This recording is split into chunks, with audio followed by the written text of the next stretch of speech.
Salutations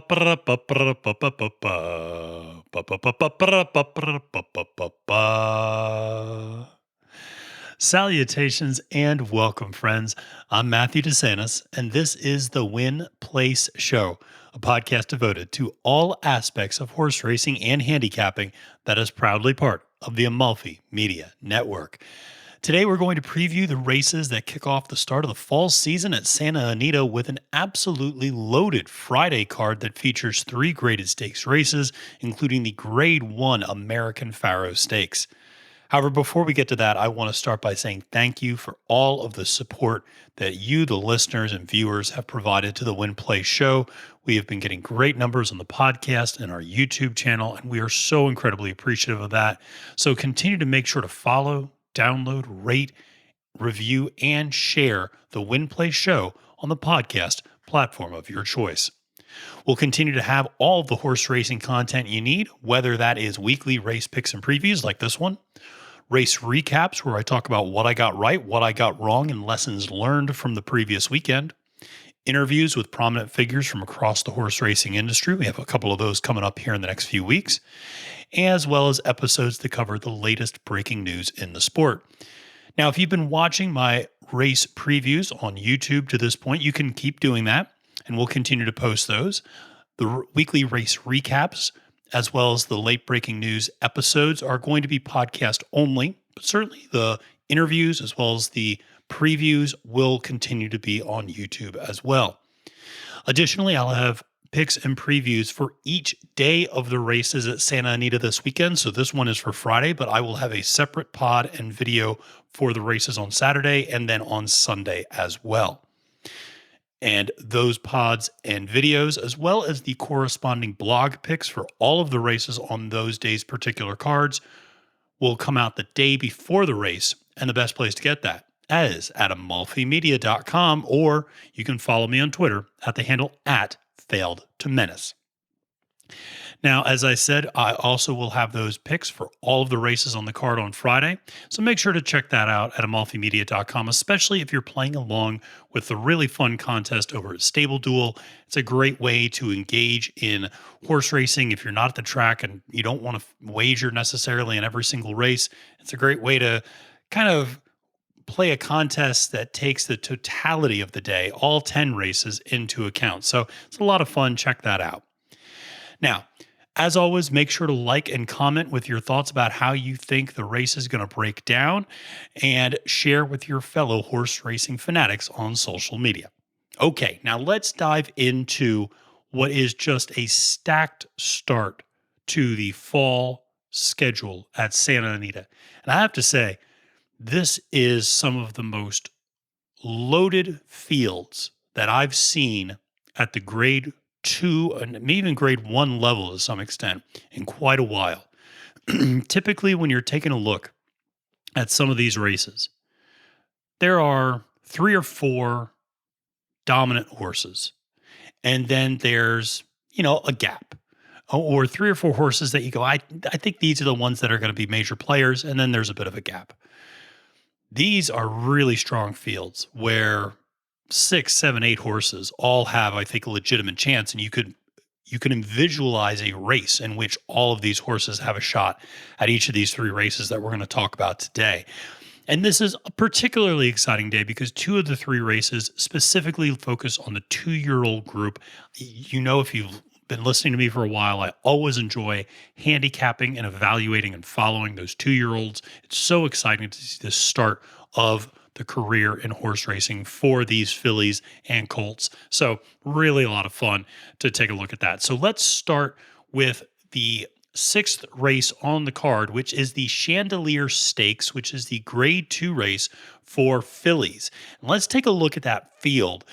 And that is 1 1/16 miles on dirt for 2-year-old fillies.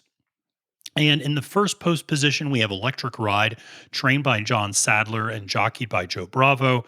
And then Ain't Easy, trained by Philip D'Amato and jockeyed by Joel Rosario. In the 3-hole, we have Dance to the Music, trained by Mark Glatt and jockeyed by Abel Cedillo. And then in the 4, you have Morning Line Favorite at 9 to 5, Grace Adler, trained by Bob Baffert and jockeyed by Flavian Pratt. In the 5 hole, you have Desert Dawn, trained by Phil D'Amato and jockeyed by Ricardo Gonzalez. In the number 6 hole, you have the third of Phil D'Amato's horses in this race, Elm Drive, jockeyed by Juan Hernandez. And then finally, in the 7th hole, you have Censorship, another Bob Baffert horse, jockeyed by John Velasquez. So let's talk a little bit about this field and how this race might play out, and some considerations to make when placing wagers in this particular field.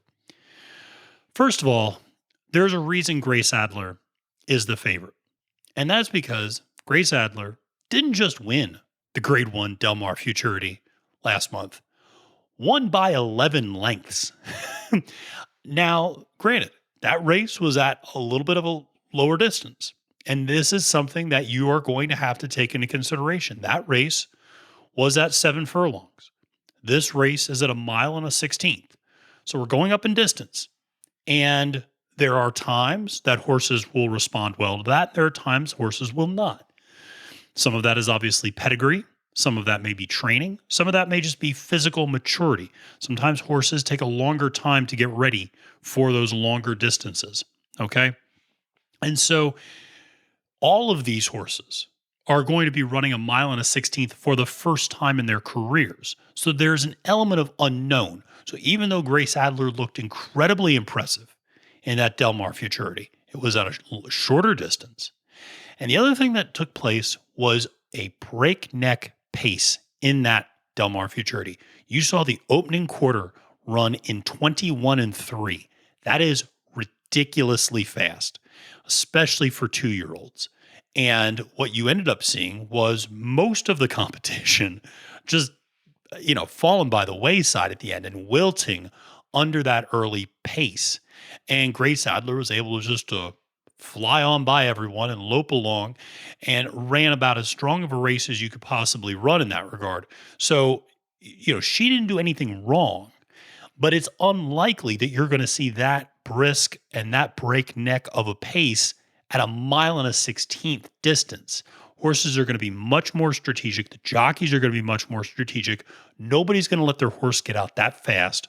Nobody's going to sit in the lead and really, burn their own horse out at that pace.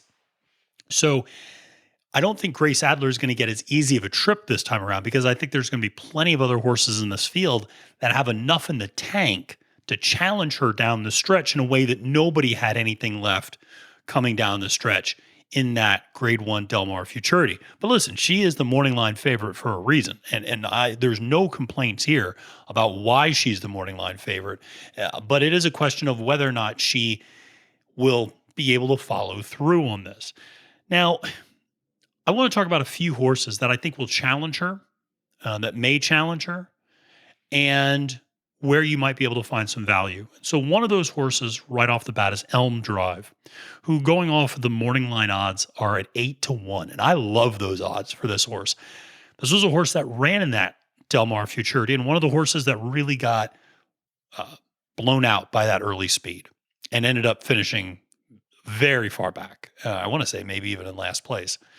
But going into that race, Elm Drive was a horse that I really liked quite a bit. A horse that had been improving in its 2 previous starts, had run some very strong Beyer speed figures, had shown a lot of class in her first 2 races. Both victories, one by a head, one by 8 lengths. So, and one of those was the Grade II Sorrento. So this was a horse that had a graded stakes victory under her belt going into that Del Mar Futurity. Now, the other thing to keep in mind is that Elm Drive, if you look at pedigree, and listen, when you're evaluating, 2-year-olds, you have a limited amount of information in terms of previous racing experience. So you're relying on pedigree and you're relying on workout figures a little bit, maybe more so than you would for a 3-year-old or a 4-year-old, etc. And when you look at pedigree, though, Elm Drive looks to have the pedigree of a horse and of a filly that can run for a while. Obviously, lineage with Tappet, who has bred a lot of really effective long distance horses. So you would expect that Elm Drive is going to actually like getting stretched out in distance and will probably like the slower, earlier pace a little bit more. So I think Elm Drive has a lot to offer. I think you're going to see a much better effort. I think a mile and a 16th is going to allow for Elm Drive to show her best self. And I think potentially challenge Grace Adler, who, again, the longest she's ever run is 7 furlongs. And her pedigree is solid, but it doesn't scream distance the same way that Elm Drives does. Now, another horse that also has a similar pedigree, a descendant from Tappet, but maybe not quite as strong of a pedigree on the bottom, so to speak, is Desert Dawn, who is going off at 15-1. I like the value with Desert Dawn, and I'll tell you why. This is a step up in class. This is a major step up in class for her. Although, to be honest, for most 2-year-olds, it's a step up in class. I mean, very few 2-year-olds have a lot of graded stakes experience under their belt. Elm Drive is one of the few who is going into their third graded stakes race. Most have 1 or 2 at most under their belt. So, obviously, Desert Dawn is taking a step up in class. But you know what Desert Dawn has done? Has won at a mile. I like that. I like seeing horses that have won at a mile. That's the longest any horse in this race has won at. And so I like that she's been able to do the distance or pretty close to this distance before. Obviously, we're going to have to do it against a much higher level of competition. But if you're looking for value on the back end of exotics, if you look at this and you go, listen, I think Grace Adler is the class of the field, and you want to try to find value, you can find value in an exacta or a trifecta, because I think there might be some openings there for other horses. And I would say Desert Dawn is a horse that intrigues me and that I think has the potential to hit the board, even though this is a pretty big step up in class, simply because I have confidence that she can do the distance. And I don't necessarily have confidence in the rest of the field that they're going to be able to do the same thing. Now let's talk about one of the horses that actually finished second to Grace Adler, which sounds impressive for a second until you remember she finished second by 11 lengths to Grace Adler, and that is Dance to the Music. Again, this is a horse that is going off at 5-1, and I think that there is ample value there. I think that, Dance to the Music will probably benefit from the same thing I mentioned that Elm Drive will benefit from, which is not as breakneck of a pace. And so I think that Dance to Music absolutely can be a factor here. The final horse that I'll mention is Electric Ride. I think Electric Ride, who's starting on the inside post and is at 3-1, I think Electric Ride might end up being more of a sprint horse. I do think this is actually a favorable draw, the inside rail. You're going to save some distance, obviously, being on that inside rail. And as you stretch out, that's important. This is a horse that actually broke pretty effectively in her previous start. So I'm not worried about getting pushed back at the gate. If you remember, I talked a little bit about some of the 2-year-old races at Saratoga this summer. One of the horses there, Wit, has a real tough time breaking from the starting gate. And that can happen for young horses. And so, I always get worried about because he gets pushed back a lot of times at the start and he's got to use up a lot of energy to make up for that bad start. You don't see that with Electric Ride, who breaks really well and is able to get up right out on the pace. So I like that. I don't love the distance, though. I'm a little worried that she's going to wear herself out, and so I don't love that 3-1 odds, actually. But like I said, she's got a lot of things going for her. I think she'll get as good of a trip as she can get, but I wouldn't be surprised if she fades down the stretch. If she's there, maybe at the 8th pole, but just doesn't close quite as effectively as some of the other horses. So with that being said, how do I see the Grade II Chandelier Stakes playing out? Well, listen. It's the Win Place Show podcast. I got to give you the win. I got to give you the place. I got to give you the show. And I try not to go chalk. I really, really, honest to God, try not to go chalk. You know this if you listened. Last week, I picked American Revolution to win the Pennsylvania Derby. Ended up coming in third as a long shot, so not bad. And I thought, hey, come on, what better horse to finish first in the Pennsylvania Derby than American Revolution in Philadelphia, right? birthplace of American democracy. But in this case, listen, I can't go against chalk. I am going to go with Grace Adler. I think she's the class.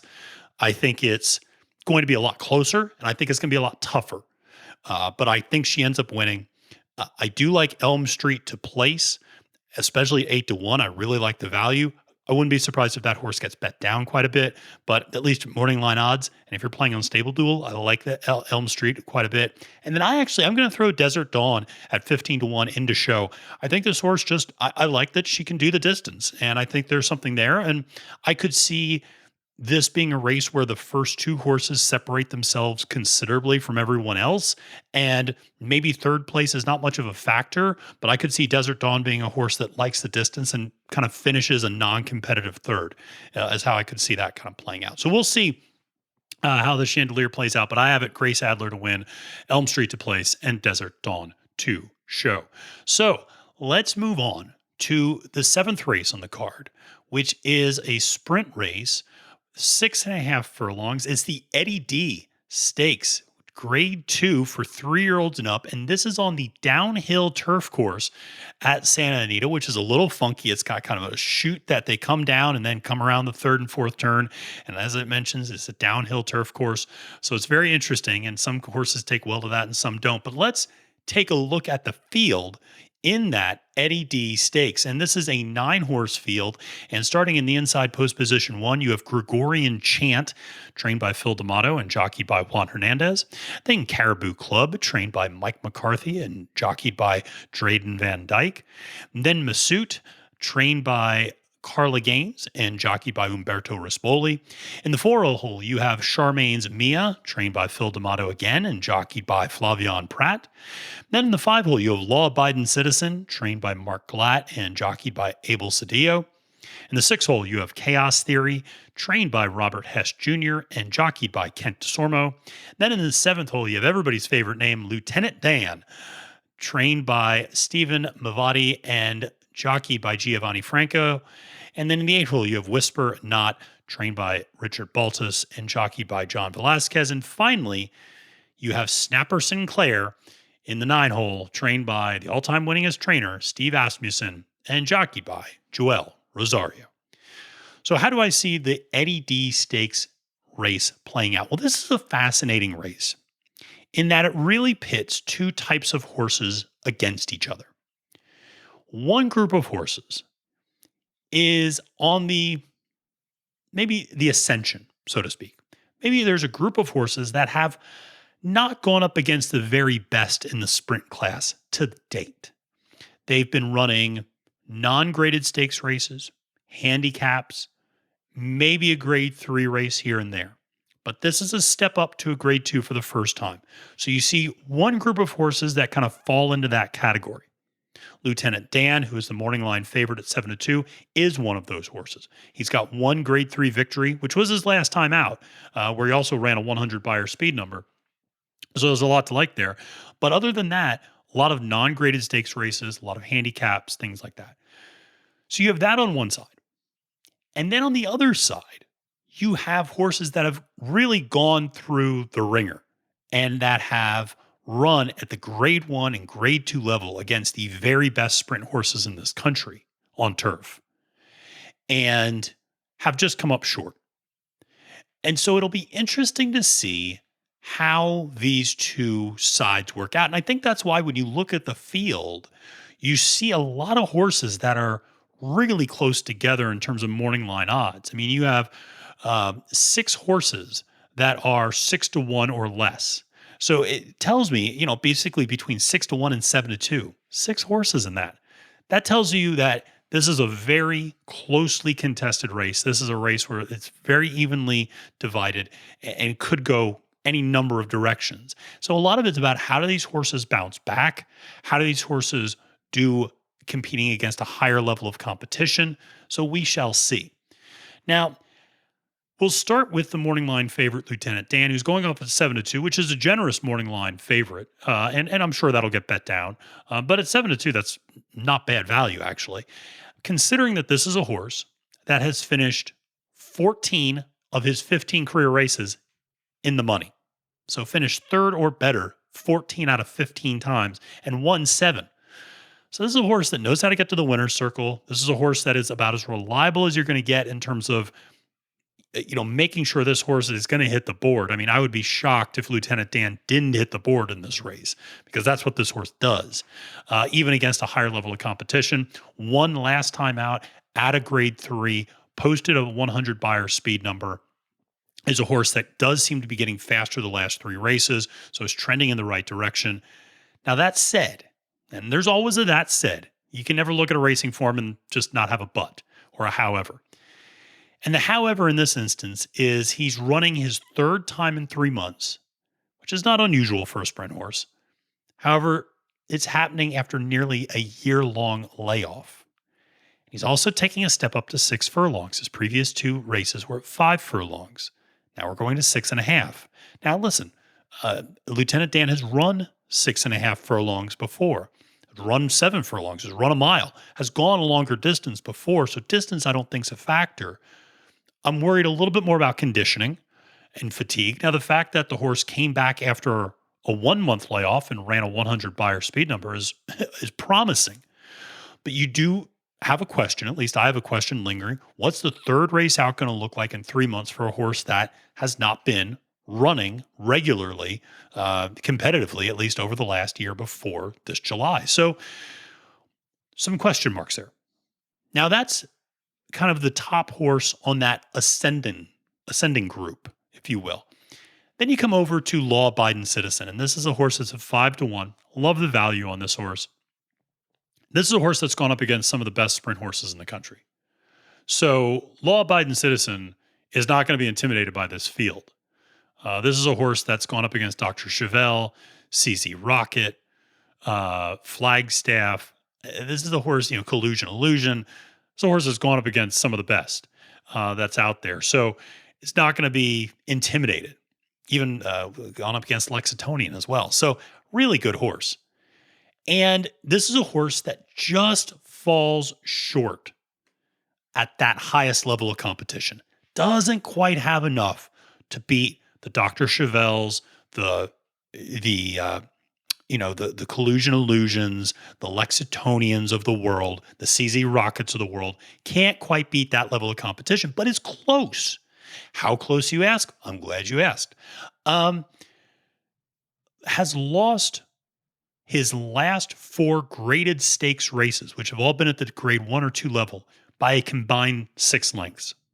So this is a horse that has lost the last 4 grade 1 or grade 2 races he's been in by a combined 6 lengths. He's right there all the time. He's very close. Now, granted, it's sprint racing, so sometimes you do get those close finishes at the end, but still, that's impressive that he's hung right there with some of the best horses. And here's the thing. You know who's not in this field? CZ Rocket, Collusion Illusion, Lexitonian, Flagstaff. None of those horses are in this field, which makes me think Law Abiding Citizen actually has a really good chance to win, because when he did take a step down previously in competition, he won. So I like Law Abiding Citizen quite a bit. He also is very accustomed to the distance, and I think is kind of due for a good victory here after going up against some of the best. And we've seen that happen throughout the year this year, that when horses do take a slight step back or they don't face maybe the level of competition, they end up performing better. We saw that last week a little bit with Clairiere at the Cotillion Stakes. Clairiere had always run up against, Search Control or Malathat, had always run up against these kind of better horses and lost to them, and just couldn't ever get through. Kind of lost to Maracuja when she ran just an incredible race, and finally had a field where there wasn't Malathat, where there wasn't Search Results, and could run effectively and win. So I like Law Abiding Citizen to do the same. Now let's talk a little bit about some value you might be able to find. Charmaine's Mia at 10-1 is taking a step back in distance after running again into a pretty tough group of competition at over a mile, is now taking a step back to 6.5 furlongs. I like that move for Charmaine's Mia. I do worry about the impact that those previous 2 races have had on her, or him, I should say, where, he's really been thoroughly beaten by better competition, but you never know. The step back in distance, maybe a slight shift in the level of competition might be able to see Charmaine's Mia hit the board. Uh, Gregorian Chant. Now, this is a fascinating horse. It's going off at 4-1. And this is maybe, as they are phrased, a horse for a course. This is a horse that if you go back and look at how Gregorian Chant did this spring at Santa Anita, win, win, win. That's what Gregorian Chant did at Santa Anita this spring. Won 3 straight races at the sprint division. So clearly likes the turf at Santa Anita, responded well. Now, granted, those were not grade 2 level races that Gregorian Chant won, but has a good career record at Santa Anita. Obviously, a lot of recent success at Santa Anita. At 4-1, I don't necessarily love the price in addition to having an inside draw. So there are some things working against the horse in that regard. But it is something to keep in mind if you just go, hey, I trust this horse kind of with, on the Santa Anita turf. And on the other end of the spectrum, there's another 4-1 horse, Snappy Sinclair, who's kind of the complete opposite of Gregorian Chant, has never run on the Santa Anita turf, is being shipped in from the Midwest by Steve Asmussen. But he's got a couple things going for him. One, he's got Joel Rosario.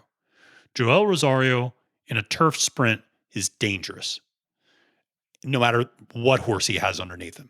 Joel Rosario can will a horse to the winner's circle at this level. The other thing he's got is the outside post position, and he likes flashing early speed.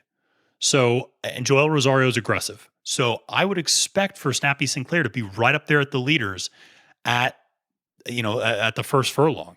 So if Joel can get this horse out on the lead and maybe get him to relax a little bit and save a little bit of energy in the tank coming down the home stretch, I don't think it's out of the realm of possibility that Snappy Sinclair could end up winning this race. But how do I have it all breaking down? Well, I have the Eddie D Stakes with the win, place, show. I have Law-Abiding Citizen to win. I have Lieutenant Dan to place, and I have Snappy Sinclair to show. And so that's the way I see that one playing out. Now let's move to the headliner, the Grade I, the American Pharaoh Stakes, which is the 8th race on the card, mile and a 16th for 2-year-olds on dirt. And let's take a look at this field. And man, I don't know if I've been more excited for a 2-year-old field than this one.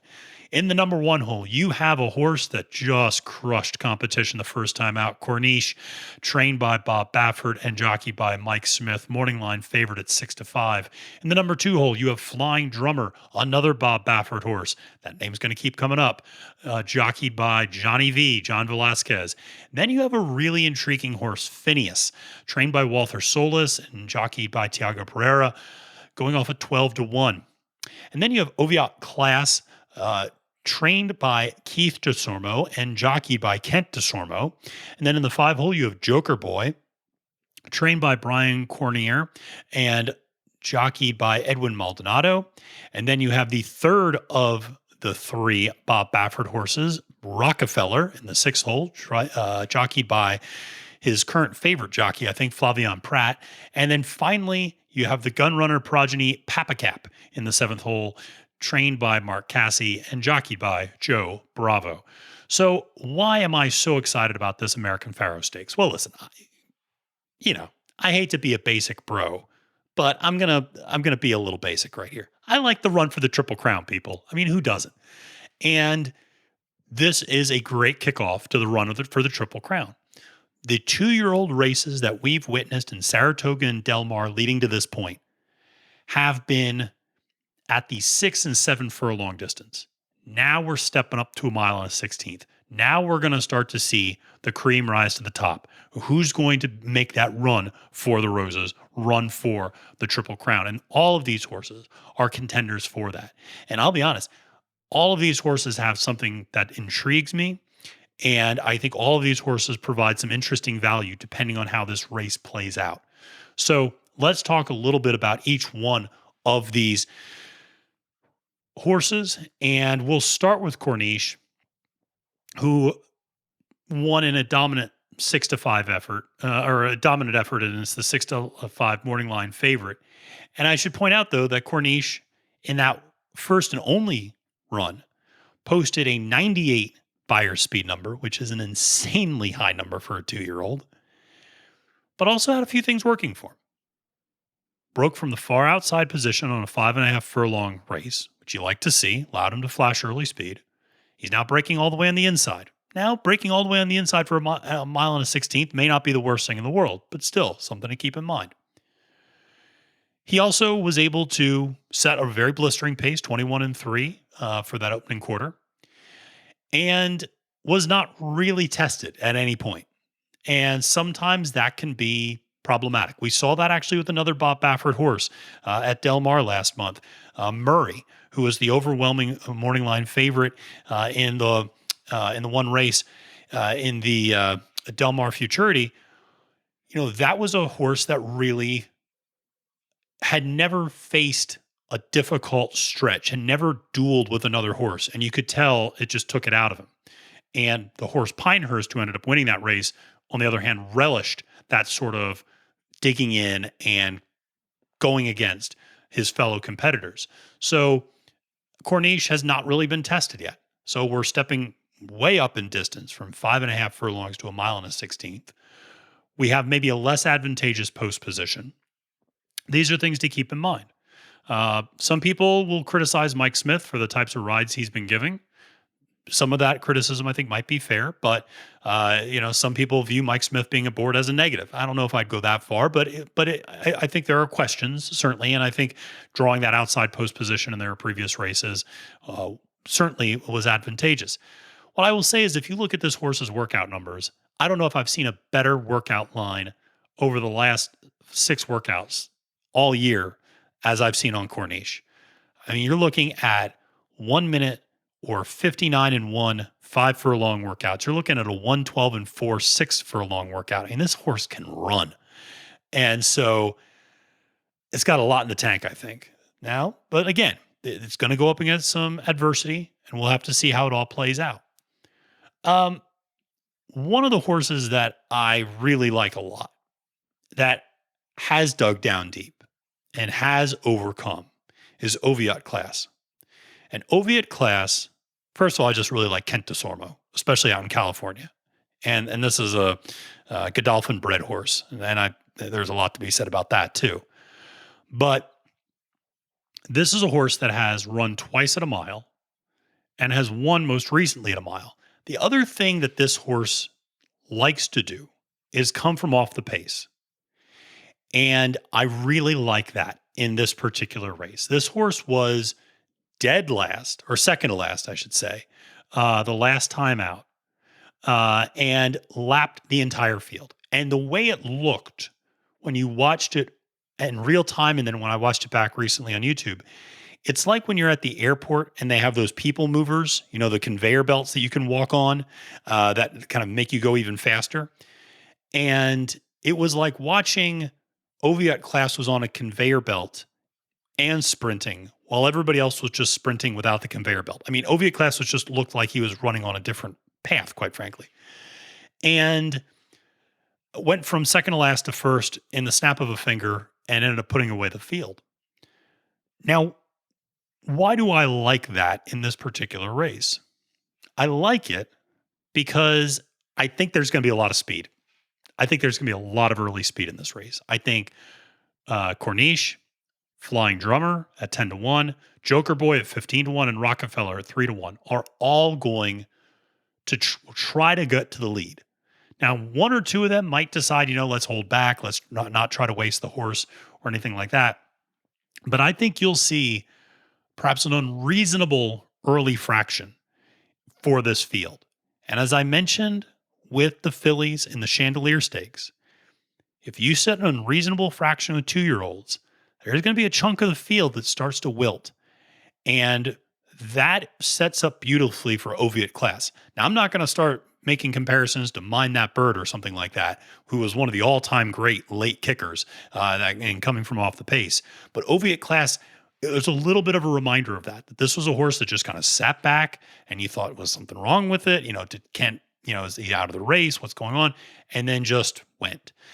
And so I think there's some value to be had there. I mean, obviously at 3-1, not a huge amount of value, but I would expect Corniche to continue to get bet down. I wouldn't be surprised if post time is maybe 4 to 5 or 3 to 5 on Corniche. So you might be able to get a little bit more value with Oviatt class. Now, the other horse that I'll mention, and I'll mention a couple of others, but one of the horses I'll mention is Phineas. Phineas is a horse that has run 4 races. So it's the most experienced horse in the field, has always hit the board, has a grade 1 and a grade 2 race under his belt, and has finished second in both of those. Finished second to Papacap in the Best Pal and finished second to Pinehurst in the Del Mar Futurity. Now, in both cases, finished well off the pace, finished about 4 lengths behind in both instances. But Phineas has shown that he is constantly improving. His workout figures have actually gotten faster since coming back from that 7 furlong race at the Del Mar Futurity. And the other thing I like is this is a horse that just keeps methodically increasing in distance. And I love what Walter Solis is doing with this horse. It's a horse that clearly likes to run and started out at 4.5, went to 5, went to 6, went to 7, and is now going to 1 mile and a 16th. So it's been kind of gradually ramped up in terms of distance and has shown good class in terms of hanging with and beating some of the other best 2-year-olds in the country in the Best Pal and the Del Mar Futurity. So I think Phineas, especially at 12 to 1, provides outstanding value in this field as a horse that I'm probably the least concerned about in terms of distance and in terms of how he's going to finish coming down the stretch. It has some nice 6 furlong workouts in there as well. So a lot to like there with Phineas, especially when you take into consideration the value. Papacap is a horse. I really liked Papacap going into the Del Mar Futurity. I liked, obviously, all of those gun runner progenies. Gun runners had an amazing 2-year-old group. Was a little disappointing. Finished 4th in that Del Mar Futurity. Had been kind of winning with ease before that. Won the Best Pal Stakes by about 4 3/4 lengths. So again, a lot to like with Papacap. If he can bounce back, I think there's something there. He did just run a 59 3 5 furlong workout at Santa Anita last week. So, he clearly bounced back pretty effectively from that, and is another horse that, again, has gradually moved up in distance. And so this next step to 1 mile and a 16th should not be too overwhelming. So with all of that said, how do I see the American Pharaoh Stakes playing out? Well, listen, I don't think, because Grace Adler is Bob Baffert horse and Corniche is a Bob Baffert horse. I don't think Bob Baffert's going to win both the Chandelier and the American Pharaoh Stakes. I think he's going to lose one of them, and I think this is the one that's more likely to lose. I think Corniche ran such an amazing race. You run a 98 Beyer speed number. Quite frankly, I would be stunned if that number goes up for the winning horse in this race. So I think Corniche is probably going to regress a little bit.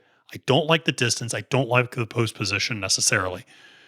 So I like Oviatt class to win. I think this is a horse that is going to come from off the distance, likes the distance, and is going to end up lapping the field late as some of these 2-year-olds struggle to maintain that 1 mile and a 16th distance. I like Corniche to come in second. I do think Corniche is going to come in, hit the board. There's too much class there not to think that. And I like Phineas to show. I think that's where you're going to find your value is with a horse like Phineas, who at 12 to 1, I think presents actually really excellent value. So that's who I have to win, play, show in the American Pharaoh Stakes. All right, well, that's it for today. I hope you enjoyed the preview for all the graded stakes races on Friday at Santa Anita, and make sure to tune back on Friday and Saturday to get my picks and previews for the great races that are taking place on Saturday and Sunday at Santa Anita. It's a full weekend, folks, and like I said, then we'll have a podcast-only race recap on Monday where I cover what I got right, what I got wrong, and lessons learned from this past weekend. And we're going to have a lot of lessons learned from this 2-year-old crop that's going to start to sort itself out after this weekend. Also, make sure to go over to amalfimedia.com to get my blog for all of the picks for my races this weekend. Finally, just a reminder to follow, download, rate, and review the Win Play Show on the podcast platform of your choice. And to subscribe to the Win Play Show on YouTube as well, in addition to following me on Twitter at the handle failed to menace. And finally, check out amalfimedia.com for all of the great horse racing content you need to get you through the Breeders' Cup and beyond. Well, listen, until next time, friends, I'm Matthew DeSantis, wishing you a great and prosperous day at the races and reminding you that it's now post time.